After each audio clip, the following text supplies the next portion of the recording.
오늘도 하나님의 은혜가 저와 여러분에게 함께하기를 기원합니다.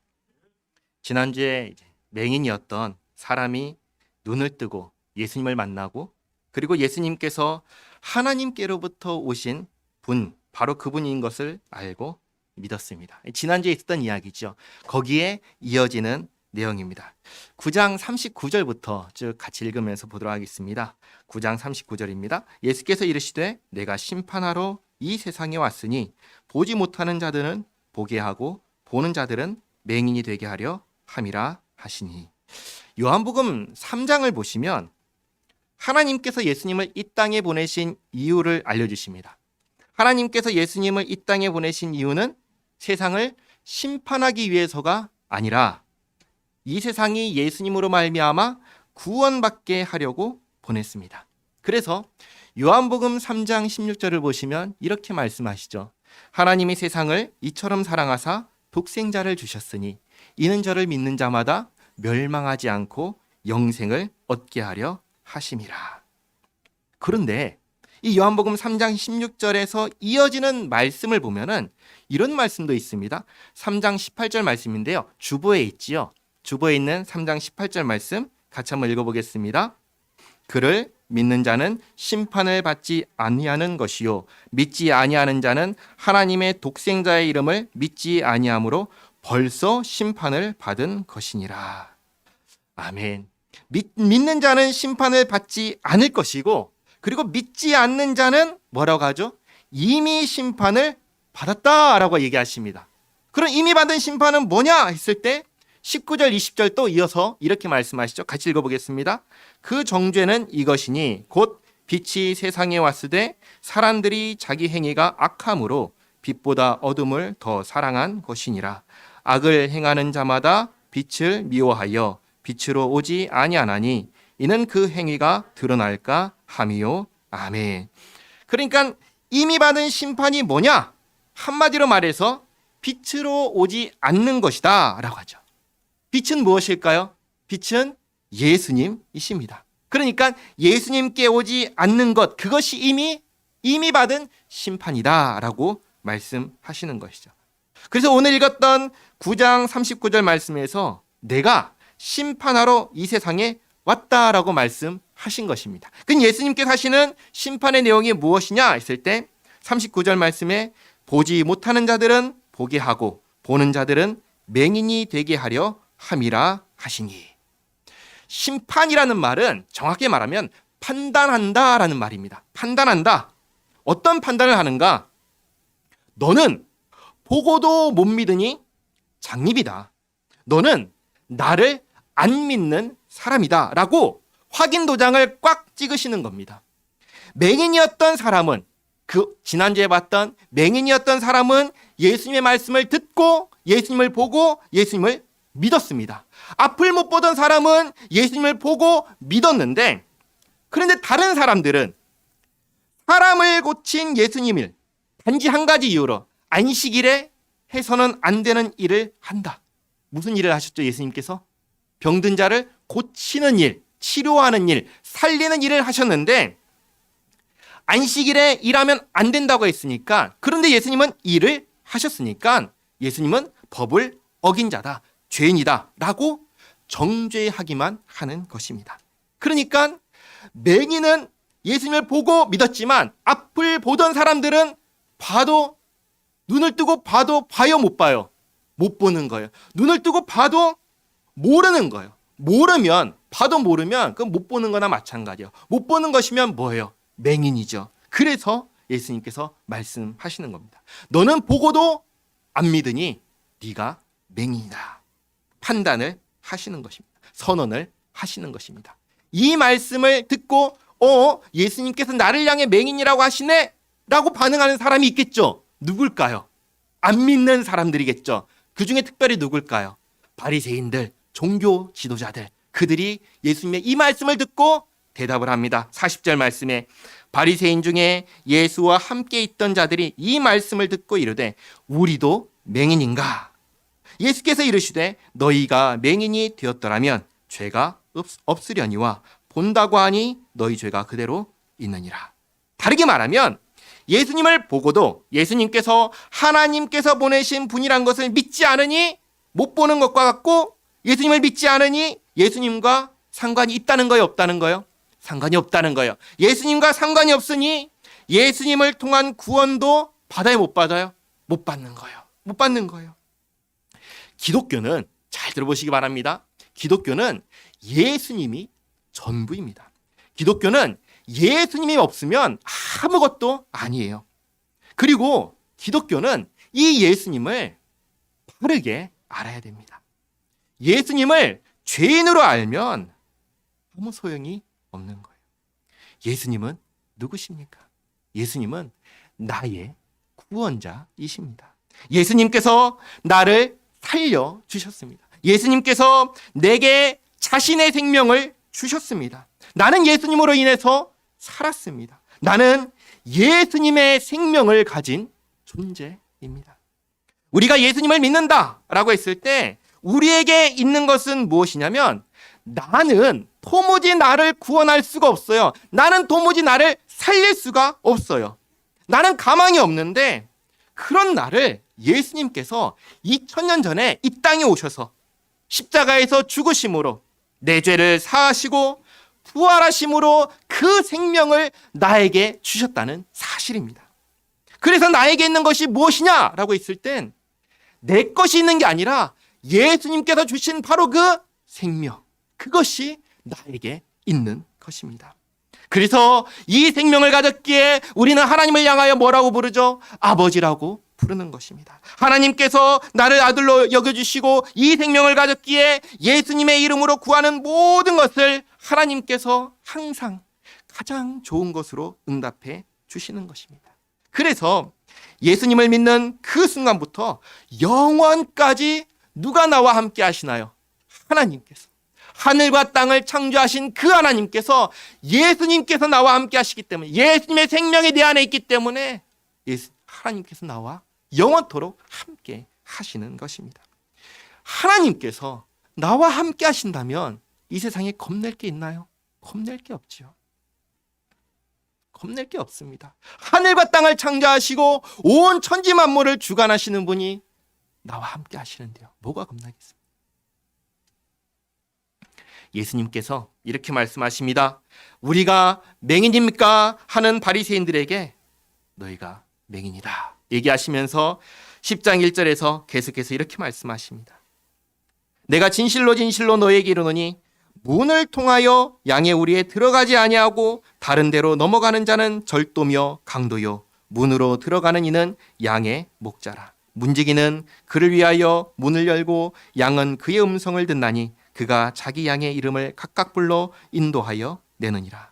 자기 양을 다 내놓은 후에 앞서가면 양들이 그의 음성을 아는 고로 따라오되 타인의 음성은 알지 못하는 고로 타인을 따르지 아니하고 도리어 도망하느니라. 어려운 비유가 아닙니다. 양의 목자와 양과의 관계, 도둑과 절도와 양과의 관계를 얘기하십니다. 어려운 비유가 아닌데, 그런데 6절 말씀 보시면 예수께서 이 비유로 그들에게 말씀하셨으나 그들은 그가 하신 말씀이 무엇인지 알지 못하였더라. 못 알아듣지요. 이랬던 것 같습니다. 갑자기 웬 문지기? 갑자기 웬 양의 목자? 양? 도둑? 무슨 이야기를 하려는 거지? 아마 이렇게 반응을 했던 것 같습니다. 그러니까 예수님께서 싹 풀어서 다 알려주십니다. 7절 말씀, 그러므로 예수께서 다시 이르시되 내가 진실로 진실로 너희에게 말하노니 나는 양의 문이라. 나보다 먼저 온 자는 다 절도요 강도니 양들이 듣지 아니하였느니라. 내가 문이니 누구든지 나로 말미암아 들어가면 구원을 받고 또는 들어가며 나오며 꼴을 얻으리라. 예수님께서 누구시죠? 양의 문이십니다. 양의 우리로 들어가려면 어디로 가야 되죠? 예수님을 통과해야 됩니다. 양들이 예수님께로 가서 구원을 받고 그 다음에 꼴을 먹습니다. 꼴이 뭐죠? 양들이 먹는 풀을 말합니다. 그러니까 들어가서 구원을 받고 또 먹을 것을 얻고 그렇게 하는 것이죠. 누구를 통과해서 들어갔을 때? 예수님을 통해서 들어갔을 때. 그런데 예수님께서 오시기 전에 먼저 왔던 사람들이 있습니다. 쉽게 말해서 예수님께서 이 땅에 오시기 전에, 태어나시기 전부터 영향력을 주던 사람들이 있습니다. 누굴까요? 그 당시에 종교 지도자들이죠. 바리새인, 사두개인, 서기관들, 이 사람들입니다. 예수님께서 이들을 가리켜서 뭐라고 하시죠? 절도요, 강도다라고 아주 신랄하게 말씀하십니다. 왜 그러실까요? 10절 말씀 보시면 이렇게 말씀하시죠. 도둑이 오는 것은 도둑질하고 죽이고 멸망시키려는 것뿐이요. 다르게 말하면 지금 요한복음 1장부터 10장까지 쭉 보시면 당대의 종교 지도자들이 하는 것들이 무엇인가요? 무엇을 하고 있죠? 간단하게 사람을 살리는 일을 하고 있나요? 죽이는 일을 하고 있나요? 아니, 사람을 살리는 일을 하고 있나요? 정죄하는 일을 하고 있나요? 정죄하는 일을 하고 있죠. 정죄하고 죽이고 있습니다. 안식일에 예수님께서 사람을 살리는 일을 하시니 예수님 향해서 뭐라고 하죠? 사람을 살리든지 말든지 그건 중요한 게 아니야. 중요한 건 뭐야? 이 율법을 지키는 거야. 율법을 지켰어, 안 지켰어? 너 안 지켰네? 그럼 너는 죄인. 이게 누가 하던 일이죠? 그 당시에 종교 지도자들이 하는 일이었습니다. 바리새인들이 그렇게 했습니다. 바리새인들이나 당대 종교 지도자들이 사람을 살리는 일을 했냐? 그걸 안 한 거예요. 그리고 그 일을 하는 사람, 사람을 살리는 일을 하시는 분 누구예요? 예수님. 예수님께서 사람을 눈앞에서 살리고 계신데도 불구하고 사람들이 예수님께로 가는 것을 이들이 막아요? 아니면 잘 가도록 그렇게 인도하나요? 막죠. 막습니다. 막을 뿐만 아니라 뭐라고 하죠? 예수님을 믿으면 출교시킨다고 하죠. 그렇죠. 그러니까 사람들이 이들이 두려워서 예수님을 따르지도 못하게 하고 있는 것입니다. 그러니 아주 신랄하게 그들 향해서 너희는 절도요, 강도다라고 말씀하시는 것입니다. 반면에 예수님께서 이 땅에 오신 이유가 무엇인가? 10절에 이렇게 말씀하시죠. 내가 온 것은 양으로 생명을 얻게 하고 더 풍성히 얻게 하려는 것이라. 예수님께서 두 가지를 말씀하십니다. 생명을 얻게 하고 두 번째로 더 풍성히 얻게 하려 한다. 생명을 얻는다라는 말씀은 쉽게 말하면 뭐예요? 구원받게 하신다라는 것이죠. 예수님께서 자신의 생명을 주겠다라고 하시는 것이죠. 영생을 주겠다라고 말씀하시는 것이죠. 그런데 이 영생을 소유하는 것으로 끝이냐? 그게 끝이 아니라는 것입니다. 그게 끝이 아닌 거예요. 제가 아는 어떤 목사님이 천국을 이렇게 말씀하셨습니다. 여러분, 천국은 어떤 곳이라고 생각하셔요? 우리가 장차갈 본향 그 천국, 천국에 내가 갔다. 그럼 어떨 것 같아요? 행복할 것 같아요? 불행할 것 같아요? 행복할 것 같죠. 행복할 것 같습니다. 그런데 그 행복이 어제보다 더 행복할까 아니면 어제처럼 행복할까요? 어제보다 똑같아요? 아니면 더 행복할까요? 더 행복하겠죠. 오늘보다 내일이 더 좋을까요? 아니면 오늘보다 내일이 더 못할까요? 더 좋겠죠. 그렇죠? 천국에서는 그러니까 날이 가면 갈수록 그 행복이 넓어지고 깊어지고 많아지지 그냥 그대로 쭉 똑같아. 어제랑 똑같아. 오늘이랑 내일도 똑같아. 변함이 없어. 그냥 똑같아. 이렇게 가는 게 아니라는 거예요. 천국에 가면은 어제보다는 오늘이, 오늘보다는 내일이. 그래서 갈수록 이렇게 날이 갈수록 이렇게 커지고 풍성해지는 게 어디에서의 삶이냐? 천국에서의 삶이다. 이렇게 이야기를 하시는 것을 들었습니다. 근데 그거 한번 생각해 보세요. 그게 맞지요. 그게 맞지요. 우리가 사는 세상은 시간이 흐르면 흐를수록 그 바다에 파도가 이렇게 일랑이잖아요. 근데 그것이 시간이 흐르면 흐를수록 잔잔해져요? 아니면 계속해서 이렇게 파도를 치나요? 잔잔해지죠. 그러니까 시간이 흐르면 흐를수록 멈추지 더 나은 것으로 가지는 않아요. 더 나은 것으로 가려면 계속해서 누가 영향력을 줘야 합니다. 바람을 계속 불든지 힘을 주든지 해야 됩니다. 네, 그냥 그대로 쭉 가는 정적과 고요. 그게 아니라는 거예요. 그게 아니라는 거예요. 어제보다는 더 나은 오늘이, 오늘보다는 더 나은 내일이 계속해서 하나님께서 그렇게 주시는 곳이 어디냐? 천국이라는 것입니다. 그러니까 거기 가면 좋아요, 안 좋아요? 너무나 좋죠. 그런데 우리가 그것을 생각할 수 있나요? 왜 생각할 수가 없죠? 왜요? 우리가 사는 이 세상은 죄악으로 가득 찼기 때문에, 우리가 생각하는 것도 죄악으로 가득 찼기 때문에 죄악이 없는 세상, 오로지 영원하신 하나님과 함께하는 그 세상을 사실은 상상하기가 어렵습니다. 자, 그런데 중요한 것은 이것이죠. 예수님께서 우리에게 나날이 풍성해지는 그 생명을 주기 위해서 이 땅에 오셨다는 거예요. 그래서 예수님을 믿어서 생명을 얻는 것은 그 길의 출발점인 거예요. 여기가 도착지가 아닌 거예요. 여기서 시작하는 거예요. 아기가 태어나듯이 예수님을 믿어서 생명을 얻고 그냥 끝나는 것, 그게 아니라 아기가 그 생명력을 가지고 성장해 가듯이 우리가 마찬가지로 이 생명을 가지고 모든 영역에서 풍성하게 커지고 자라가는 것이에요. 예수님께서는 그것을 위해서 오신 거예요. 그러니까 예수님을 믿는 사람들이 예수님을 믿으면서 예를 들면 이 마음이 좁아지고 비좁아지고 쫌생이가 되고 그냥 사소한 일에 목숨 걸고 이렇게 되면은 돼요, 안 돼요? 이게 안 되는 거예요. 예수 믿는 사람이 그러면 안 돼요. 예수님께서는 우리의 시선이 더 높아지고 더 넓어지고 더 풍성해지기를 바라시는 거예요. 우리의 생각이 더 커지고 더 깊어지게 하려고 오신 거예요. 생각해 보세요. 예수님의 생명을 우리가 가졌잖아요. 근데 그 생명의 주인이 누구세요? 예수님이잖아요. 근데 예수님은 누구세요? 하나님이시잖아요. 우리는 누구의 생명을 가졌어요? 하나님의 생명을 가진 사람들이잖아요. 그러면 우리의 생각이 그저 이 조그마한 이 인간적인 어떤 이런 시각에 머물면 안 되는 것이죠. 하나님의 생명을 가진 하나님의 자녀가 되었으니 우리의 보는 것, 시각, 관점이 누구만큼 커지고 넓어져야 돼요? 하나님처럼, 예수님처럼 커지고 넓어져야 한다는 것입니다. 그 관점까지 커지고 성장해야 하는 것이죠. 물론 우리는 사람입니다. 우리는 이 사람이라는 한계를 넘을 수는 없습니다. 그러나 사람 중에도 좁은 사람이 있고 넓은 사람이 있잖아요. 그렇잖아요.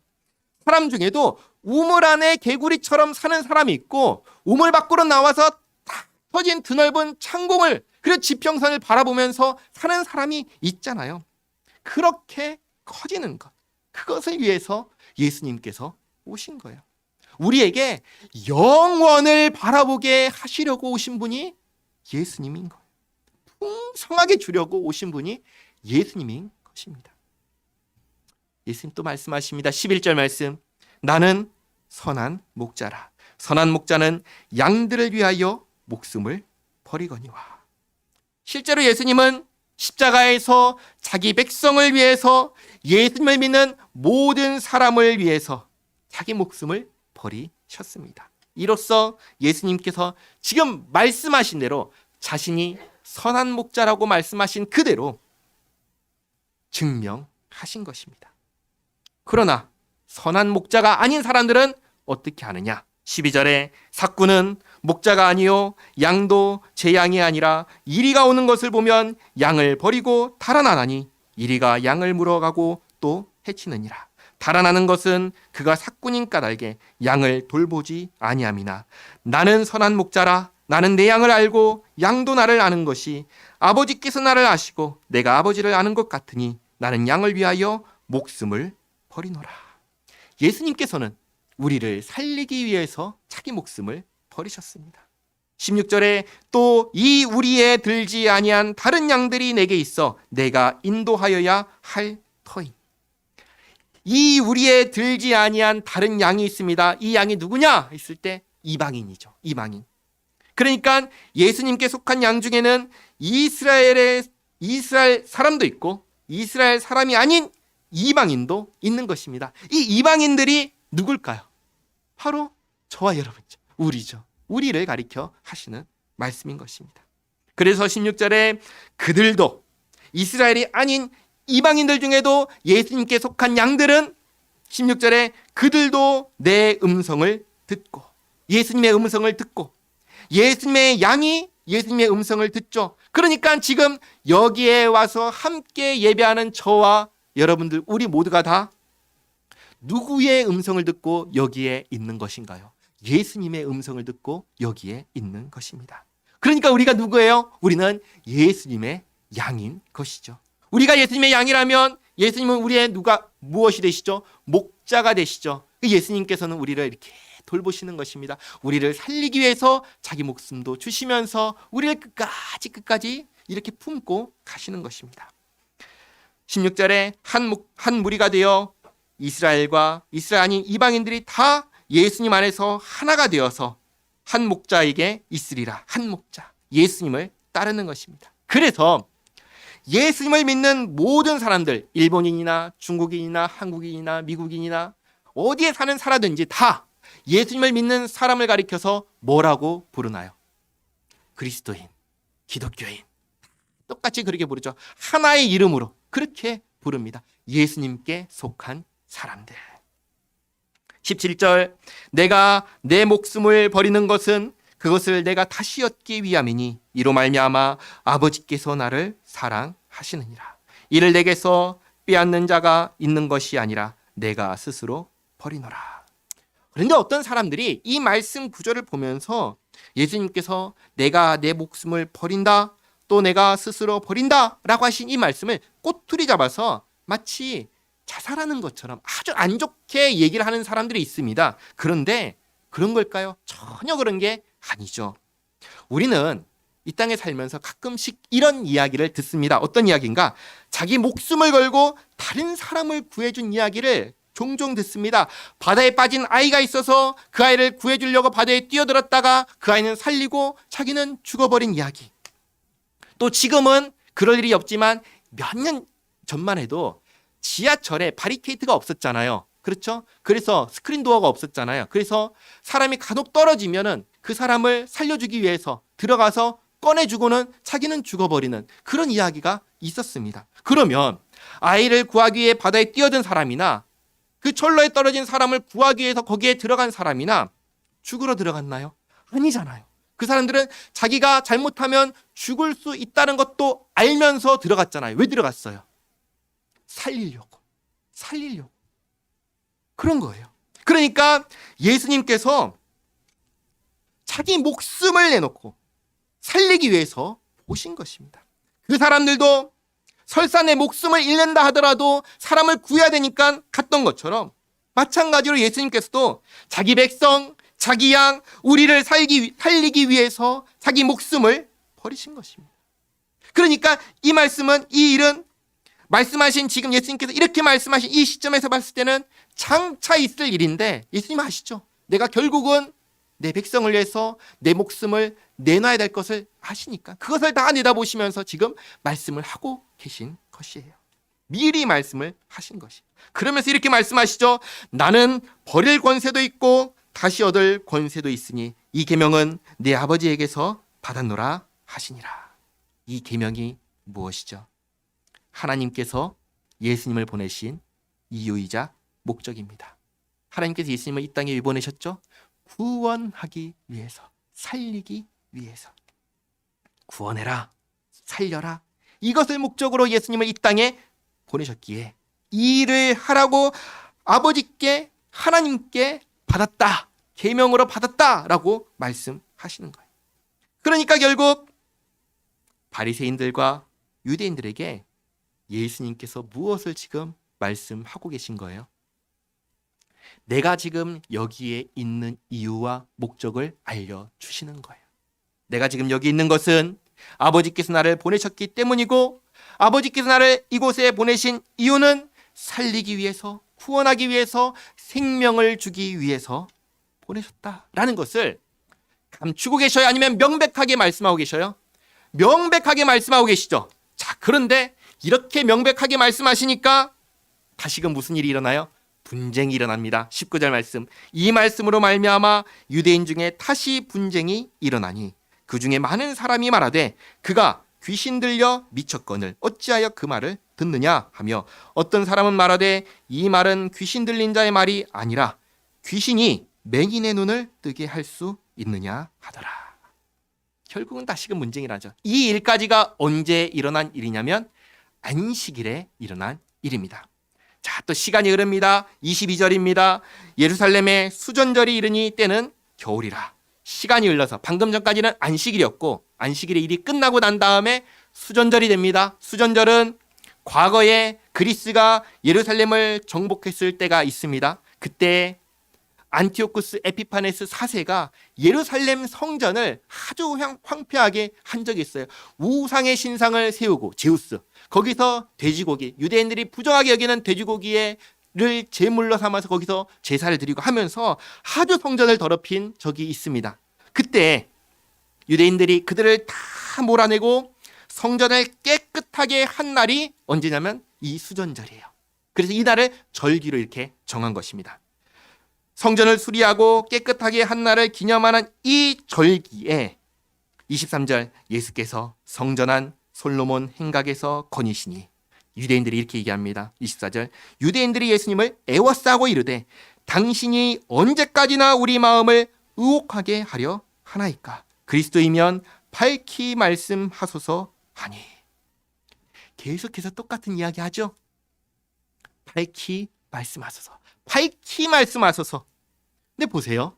예수님께서 1장부터 10장까지 쭉 오실 때 숨기는 게 있으셨나요? 감추신 게 있으셨나요? 하나도 없었습니다. 언제나 밝히 말씀하셨습니다. 언제나 분명하게 드러내서 말씀하셨습니다. 한 번도 숨기지 않으셨습니다. 오히려 이렇게까지 말씀하시는데 왜 안 믿지? 싶을 정도로 다 말씀을 하셨습니다. 그런데 안 믿죠. 그러니까 그들 향해서 예수님께서 하시는 말씀이 오늘 읽었던 25절 말씀입니다. 예수께서 대답하시되 내가 너희에게 말하였으되 믿지 아니하는도다. 내가 내 아버지의 이름으로 행하는 일들이 나를 증거하는 것이거늘. 이전에 예수님께서 하나님께서 보내신 그리스도라는 증거가 세 가지가 있다고 말씀을 드렸습니다. 첫 번째는 뭐였냐면 세례 요한의 증거였습니다. 두 번째는 뭐였냐면 예수님께서 친히 행하시는 표적이었습니다. 세 번째는 무엇이냐면 예수님을 증거하는 구약의 말씀들이었습니다. 성전에서 맹인을 고쳐 주셨을 때에도 사람들이 그것을 보면서 하는 말이 창세 이후로, 제 주보에 써 있을 겁니다. 9장 32, 33절인데요. 창세 이후로 맹인으로 난 자의 눈을 뜨게 하였다함을 듣지 못하였으니 이 사람이 하나님께로부터 오지 아니하였으면 아무 일도 할 수 없으리이다 였습니다. 예수님께 그 눈을 뜨게 했을 때 이 사람들이 보면서 했던 말이 뭐였어요? 창세 이후로 눈을 뜨게 한 사람은 없었다 였어요. 그리고 당시에 누구나 인정하는 한 가지가 있었습니다. 뭐냐면 하나님이 죄인의 말은 듣지 아니하시고 경건하여 그의 뜻대로 행하는 자의 말을 들으시는 줄을 우리가 아나이다. 이거였습니다. 이게 언제 있었죠? 오래전 일인가요? 아니요. 불과 얼마 전에 있었던 일이에요. 얼마 전에 이 일을 다 보고 겪고 하면서 예수님께서 어떤 분이신지에 대한 분명한 증거를 다 보여주셨습니다. 그러나 믿어요? 안 믿어요? 안 믿죠. 안 믿어요. 그래서 예수님께서 믿지 않는 이유를 이렇게 말씀하십니다. 26절에 너희가 내 양이 아니므로 믿지 아니하는도다. 그때뿐만 아니라 지금도 예수님의 양이 아닌 사람들이 있습니다. 우리는 누군지 모르죠. 그러나 예수님은 아시죠. 그러니까 당시에 예수님의 양이 아닌 사람들에게 말합니다. 말씀하십니다. 너희는 내 양이 아니다. 너희는 내 양이 아니다.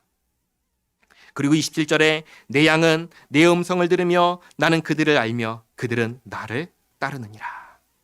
그리고 예수님께서 내가 온 것은 양으로 생명을 얻게 하고 라고 말씀하셨는데 그 생명이 무엇인지 28절에 이렇게 말씀하십니다. 내가 그들에게 영생을 주노니 영원히 멸망하지 아니할 것이요 또 그들을 내 손에서 빼앗을 자가 있다 없다? 없다라고 얘기하셔요.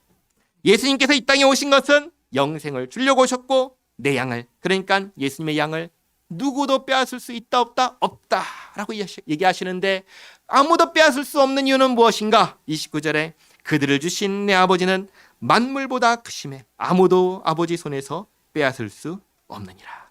하늘과 땅을 창조하신 하나님보다 더 큰 존재가 있을까요? 없을까요? 없죠. 그러니까 하나님께서 탁 붙잡아 주시면 누구도 빼앗을 수 있어요? 없어요? 못 뺏는 거예요. 그리고 예수님께서 말씀하시는 게 오늘 읽었던 30절 말씀. 나와 아버지는 하나이니라 하신대. 무슨 말씀일까요? 물론 예수님은 하나님이십니다. 이것은 요한복음 1장에서부터 분명하게 알려주셨어요. 1장에서 뭐라고 알려주셨죠?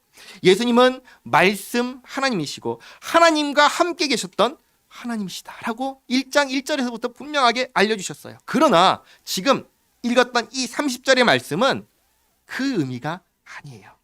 나와 아버지는 하나라 하신 말씀은 나와 아버지는 지금 같은 일을 하고 있다. 동일한 일을 하고 있다. 함께 일하고 있다. 하나가 되어서 일하고 있다라고 말씀하시는 거예요. 하나님 아버지께서 예수님을 이 땅에 보내실 때 하나님께서 목적을 가지고 보내셨습니다. 예수님께서 이 땅에 계실 때 하나님께서 주신 목적을 이루셨습니다. 그래서 예수님께서 뭐라고 하셨죠? 아버지께서 나를 증언한다라고 말씀하셨습니다. 아버지의 일이 뭐죠? 하나님의 일이 뭐죠? 예수님을 믿는 것입니다. 그렇죠? 예수님을 믿는 것입니다. 예수님을 믿는다는 건 다른 말로 뭐죠? 구원하는 것입니다. 하나님의 일, 아버지의 일이 무엇이냐면 생명을 얻게 하는 것이고 구원하는 것입니다. 영생을 얻게 하시는 것입니다. 이 일을 누가 하셔요? 예수님이 하시는데 누구와 함께 하셔요? 하나님과 함께 하시는 거예요. 아버지와 예수님께서 함께 이 일을 하고 계신 거예요. 그래서 나와 아버지는 하나라 하신 말씀은 나도 하나님이고 아버지도 하나님이시다. 그러니까 우리는 하나야. 그 이야기가 아닌 거예요. 우리는 함께 하나의 일을 하고 있다. 아버지께서는 나를 통해서 일하신다. 나는 아버지의 일을 지금 하고 있다. 이 말씀을 하고 계시는 겁니다. 우리가 받은 구원은 하나님과 예수님께서 함께 일하신 결과물입니다. 하나님과 예수님만 함께 하시나요? 아니요. 거기 한 분 더 함께 계시죠. 누구시죠? 성령 하나님. 성령 하나님. 성령 하나님께서도 함께 하신다. 삼위일체 하나님께서 함께 일하셔서 우리를 구원하시는 거예요. 그래서 구원받은 우리는 삼위일체 하나님과 관련을 갖게 됩니다. 성부 하나님을 우리는 뭐라고 부르죠? 아버지라고 부릅니다. 성자 예수님을 우리는 뭐라고 부르죠? 나의 주님, 나의 그리스도라고 부르면서 그 예수님의 이름으로 우리는 무엇이든지 다 구할 수 있습니다. 그리고 성령 하나님께서 이 모든 것을 우리에게 다 적용하십니다. 그래서 이 구원하는 일에 있어서 하나님께서 삼위일체 하나님께서 함께 하셔서 우리를 붙잡고 계신 것입니다. 함께 하셔서 우리를 구원하시는 것입니다. 이것을 기억하시기 바랍니다. 우리는 결코 이 땅에서 혼자 사는 사람들이 아닙니다. 하나님께서 함께하는 사람들입니다. 하나님께서 함께 하신다는 사실 속에서 위로를 얻고 그리고 힘을 얻어서 하나님의 그 뜻과 그 영광을 이 땅에 드러내며 살아가는 우리 모두가 되시기를 바랍니다. 기도하겠습니다. 하나님, 우리가 받은 구원이 단지 예수님의 독자적인 사역으로 인한 것이 아니라 삼위 하나님께서 함께 이루신 것임을 깨닫습니다. 성부 하나님께서 보내시고 성자 예수님께서 십자가에서 죽기까지 순종하시고 또 죽으심으로 우리의 모든 죄를 사하시고 성령 하나님께서 이 모든 것을 예수님을 믿는 우리에게 적용하셔서 우리가 예수님 안에서 하나님의 백성이요 하나님의 자녀가 되게 하신 은혜에 감사합니다. 예수님 없으면 우리는 아무것도 아니라는 사실을 깊이 깨닫습니다. 하나님, 우리 모두가 철저하게 예수님께 붙어 살게 하옵소서. 철저히 예수님을 의지하며 살게 하옵소서. 예수님을 내 생각과 말과 행동의 중심으로 삼고 살게 하옵소서. 그리하여 평생의 삶 주님과 함께 동행하며 살게 하옵소서. 예수님의 이름으로 기도하옵나이다.